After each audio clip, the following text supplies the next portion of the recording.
살펴볼 이 본문이 속한 13장의 예수님께서 제자들과 함께 식사를 나누시는 모습이 나타나 있습니다. 우리는 이것을 최후의 만찬이라고도 부르기도 하죠. 최후의 만찬에서 여러 가지 이야기가 등장하고 있음을 우리는 알고 있습니다.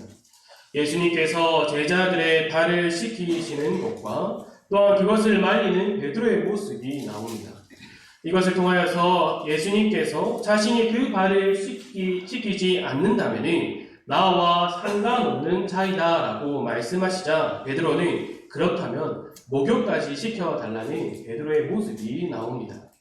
이것뿐만 아니라 이어서 그 뒤에 그 유다의 배신에 대한 말씀까지도 나오며 34절에 나오는 새 계명에 대해서도 나오고 있습니다. 34절을 제가 봉독하도록 하겠습니다. 새 계명을 너희에게 주노니 서로 사랑하라. 내가 너희를 사랑한 것 같이 너희도 서로 사랑하라. 너희가 서로 사랑하면 이로써 모든 사람이 너희가 내 제자인 줄 알리라. 이렇게 말씀을 하시죠. 여기서 끝이 나는 것이 아닙니다. 예수님께서는 베드로가 3번 부인할 것이다 라는 것도 말씀하여 주십니다. 그 이후에도 그 자리에서 예수님과 제자들의 여러 가지 대화가 펼쳐지고 있는 것을 우리가 알 수 있습니다. 이렇게 많은 이야기들 가운데서 예수님은 많은 가르침을 우리에게 보여주십니다. 그래서 우리는 처음에 나오는 예수님께서 그 제자들의 발을 씻기시는 그 일에 대해서 예수님께서 제자들의 발을 씻기셨구나. 그리고 베드로의 모습이 참 우습다. 이렇게 생각하고 넘어갈 때가 많습니다. 그렇지만 우리가 이 13장을 다시 보고 그 13장이 시작되는 말씀이 어떻게 시작하고 있는 것을 주목하여 본다면 예수님께서 이 제자들의 발을 씻으시는 것을 우리가 그저 단순하게 넘기지 말아야 하는 것을 우리가 볼 수 있습니다.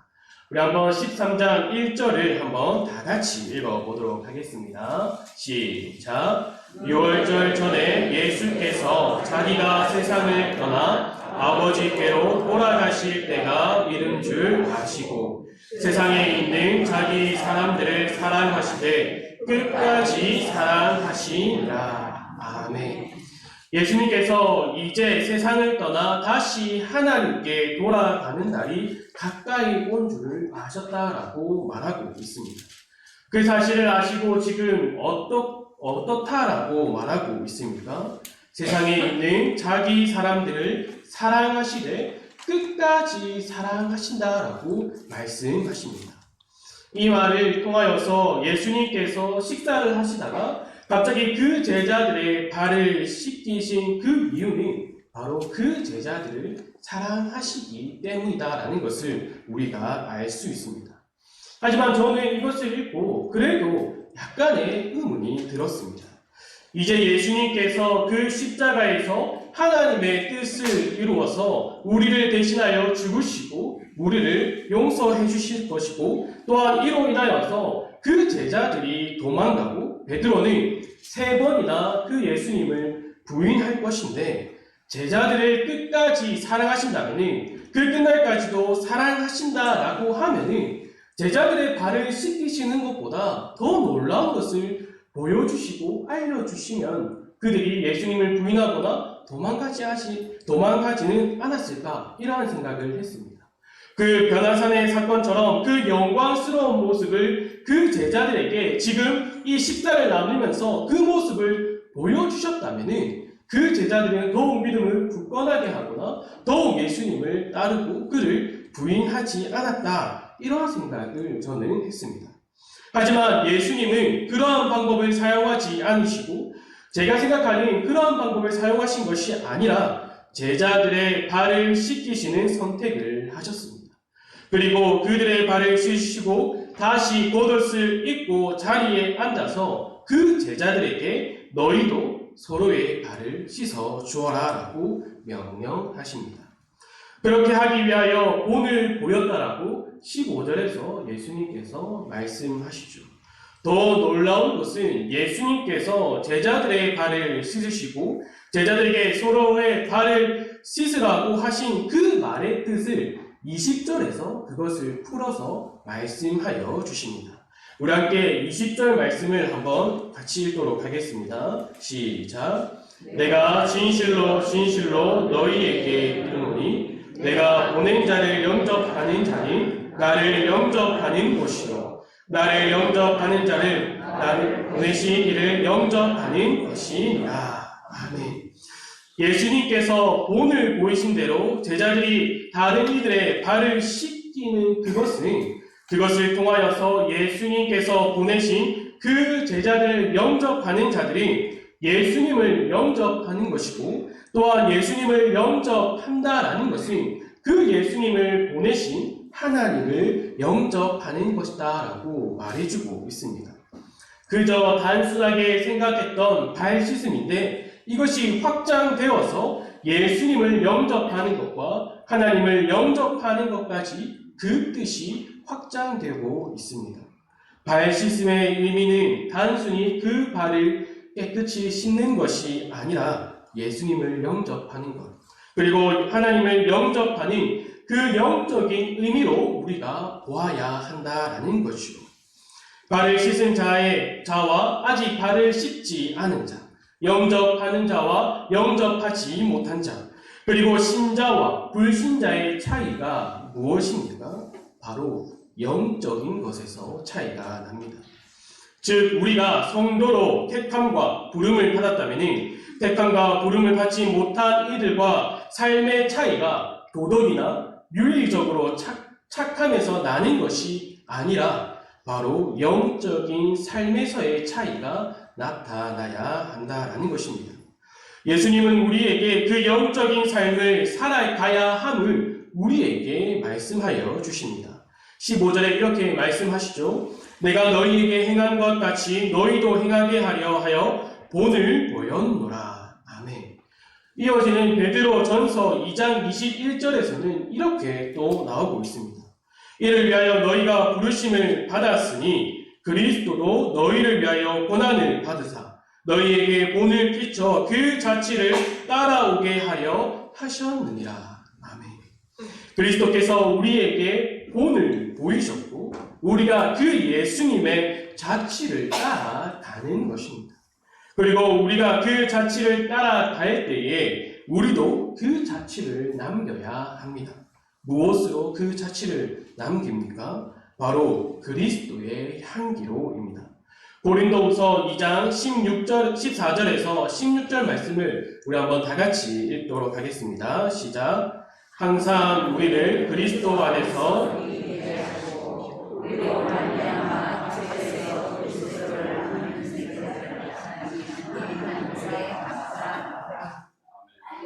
우리는 구원받는 자들에게나 망하는 자들에게나 하나님 앞에서 그리스도의 향기, 이 사람에게는 사망으로부터 사망이 이르는 냄새요 저 사람에게는 생명으로부터 생명에 이르는 냄새라. 누가 이 일을 감당하리요. 아멘.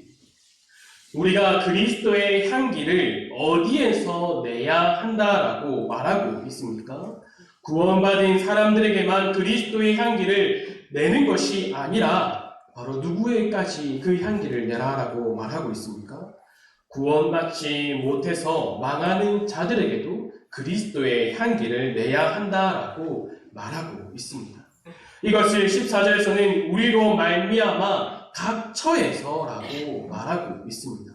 즉 우리가 구원받은 자로서 그리스도의 향기를 내는 것은 그 영적인 삶을 그리스도의 자취를 따라가는 그 삶을 내가 있는 그 모든 곳에서 살아가야 한다라는 것을 우리에게 알려주고 있습니다.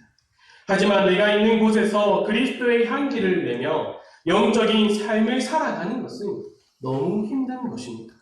그 힘든 일이기에 예수님께서 먼저 우리에게 본을 보여주시는 것이죠. 힘든 일이지만 우리는 그리스도의 향기를 내며 살아가야 합니다. 그리스도의 향기를 내며 살아가는 것을 요구하시고 또 그 길로 인도하심을 우리는 깨달아야 한다라는 것이요. 하나님께서 우리를 그리스도 안에서 이기게 하시고 우리의 모든 삶 가운데서 그리스도의 향기를 내며 살아가게 하시는 이유가 무엇입니까? 고린도 10장 31절에 그 이유를 말해주고 있습니다. 함께 31절에서 11장 1절까지 한번 다 같이 읽어보도록 하겠습니다. 시작. 그런즉 너희가 먹든지 마시든지 무엇을 하든지 다 하나님의 영광을 위하여 하라. 유대인에게나 헬라인에게나 사람의 교회나 거치는 자가 되지 말고 나와 같이 모든 일에 모든 사람을 기쁘게 하여 자신의 유익을 구하지 아니하고 많은 사람의 유익을 구하여 그들로 구원을 받게 하라. 내가 그리스도를 본받는 자가 된 것 같이 너희는 나를 본받는 자가 되라. 아멘. 우리가 그리스도의 향기를 내며 살아가는 것은 나를 위한 것이 아니라 내 옆에 있는 사람을 위한 것이 아니라 하나님의 영광을 위한 것임을 우리가 알아야 합니다. 하나님께서 하나님의 영광을 위하여 우리를 부르시고 우리를 사용하시고 우리를 인도하신다라는 그 사실을 우리가 늘 기억해야 합니다. 이것이 영적인 삶을 살아간다라는 것입니다. 오직 하나님께 영광이라는 말은 종교개혁 사상을 한마디로 요약해주는 그 표현 문구 가운데 하나입니다. 종교개혁을 우리가 생각할 때에 단순하게 1517년 10월 3일에 이 루터로 인하여 일어났다라고만 생각해서는 안 됩니다. 하나님의 모든 계획하신 그 아래에서 루터를 사용하시고 스티븐길을 사용하시고 또한 칼빈을 사용하시고 그 시대의 문화와 문명을 사용하셔서 그 사람들이 가로챈 하나님의 영광을 다시금 하나님의 발 앞에 갖다 놓게 하신 것이 바로 종교개혁입니다. 그래서 우리는 이 종교개혁을 통해 주어진 모든 일상의 삶에서 하나님께 영광을 돌려야 한다는 것을 늘 기억하며 살아가야 하는 거죠. 우리가 종교개혁을 기념하는 이유도 이 날을 통해 우리를 돌아보고 우리가 우리의 모든 삶에서 하나님께 영광을 돌리며 그리스도의 향기를 내며 살아가고 있는가, 이것을 돌아보기 위한 것이죠.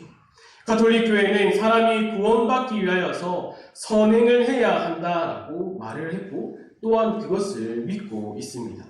선행을 통해 하나님의 인정을 받아야 한다라고 말을 했지요. 하지만 루터는 그 선행을 하나님을 위해서 한다라는 그 개념을 거부했습니다. 왜냐하면 하나님께서는 무엇을 필요로 하시는 분이 아니기 때문입니다. 우리가 하나님을 위해 선행을 하는 것이 아니라 선을 행할 수 없는 우리가 하나님께 그 선을 얻었기 때문에 자연스럽게 그 선행이 나온다라는 것이죠. 그래서 우리는 하나님을 위해서 선행을 하는 것이 아니라 이웃을 위하여 선을 행하고 또한 섬겨야 한다라는 것입니다. 이것이 오늘 본문에서 예수님께서 말씀하신 너희도 서로의 발을 씻어줘라라는 것과 이어지는 것입니다. 종교개혁 당시에 가톨릭 교회는 하나님은 수도원에만 계시고 미사가 드려지는 그 예배가 드려지는 곳에만 계시다라고 말을 했습니다. 시장이나 가정에나 그곳에는 하나님이 계시지 않다라고 생각을 했습니다. 그래서 많은 이들이 하나님께서는 멀리 계시고 자신들과 같이 가까이 하지 않고 가까이 하기 어려운 분임을 그 하나님이라고 생각을 했습니다. 그래서 이신칭이 오직 믿음으로 구원을 얻는 어둠과 또한 그리스도께서 우리를 하나님의 그 관계 안으로 데려간다라는 그 사실을 들었을 때에 많은 이들이 믿지 못했습니다. 하지만 이것을 깨닫는 순간 모든 삶에서 일상의 모든 곳에서 호랑대로 하나님 앞에서 살아간다라는 그 인식을 다시금 했다라는 겁니다. 이러한 인식은 특별한 장소, 특별한 모임, 특별한 시간에서만 하나님을 만날 수 있다고만 하는 그 생각을 깨뜨렸습니다. 하지만 오늘 우리는 이 깨진 것을 본드로 다시 붙이려고 합니다. 분위기가 좋은 교회당이나 하나님의 말씀을 사모하는 열정이 아닌 다른 열정이 넘쳐나는 예배, 여러 유명한 강사들을 초청해서 진행되는 특별한 그 기도 모임에만 하나님을 만날 수 있다라고 생각하고 그 모임들만 기대합니다. 그렇지 않죠. 하나님은 주일 아침에 하나님이실 뿐만 아니라 월요일 아침에 하나님이시기도 합니다. 매일의 삶 가운데서 우리와 함께, 우리 바로 옆에, 우리 안에 거하시다라는 것이죠. 사랑하는 성도 여러분, 이 사실을 잊지 마시기 바랍니다. 이것을 잊어버려 주일에 교회에 와서 예배를 드릴 때에 자신이 택함을 받고 부름받은 성도라고만 생각을 하고 일상의 생활에서는 성도라는 생각을 하지 않고 살아가지 마시기 바랍니다. 그리스도를 영접한 우리는 세상 사람들과 다른 삶을 살아가는, 영적인 삶을 살아가는 성도들입니다. 우리는 매일의 삶 앞에서 하나님 앞에 살아가는 자들입니다.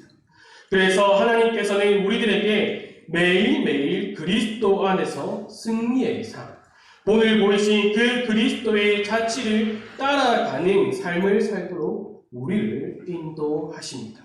그리고 그 승리의 삶을 통하여서 그리스도의 향기를 내며 그 그리스도의 향기를 모든 곳에서 내며 살아가게 하시고, 또한 그 그리스도의 향기를 통하여서 오직 하나님의 영광만을 나타내며 살아가는 것이 성도인 우리의 삶이다라고 계속해서 말씀해 주시는 것입니다.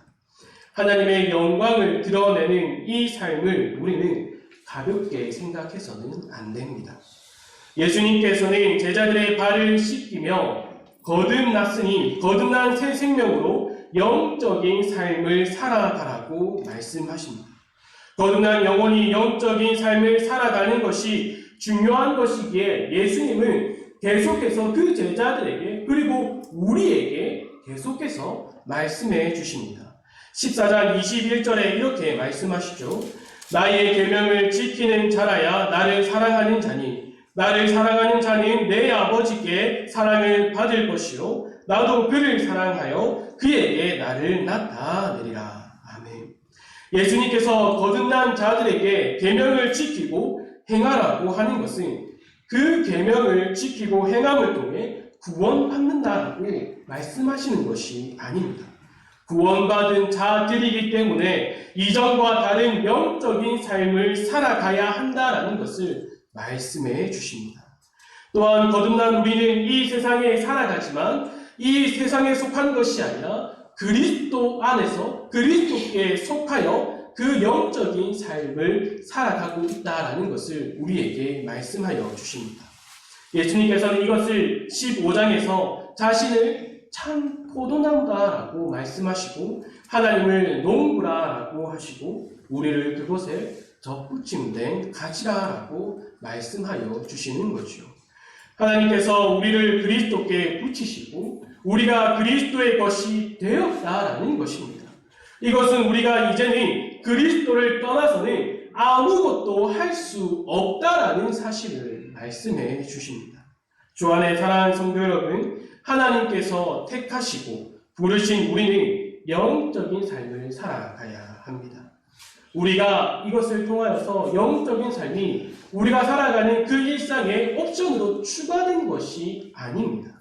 거듭난 우리가 그리스도 안에 살아간다는 것은 이전과 완전히 다른 삶을 살아가야 한다는 것입니다. 그래서 종교개혁의 핵심 모토가 무엇입니까? 오직 성경, 오직 은혜, 오직 믿음, 오직 그리스도, 오직 하나님께 영광입니다. 그저 성경, 은혜, 믿음, 그리스도, 하나님께 영광이 아니라 오직입니다. 오직입니다. 이 오직이라는 말을 우리가 기억하며 살아가야 합니다. 우리가 종교개혁을 기념하는 것도 바로 이 이유 때문입니다.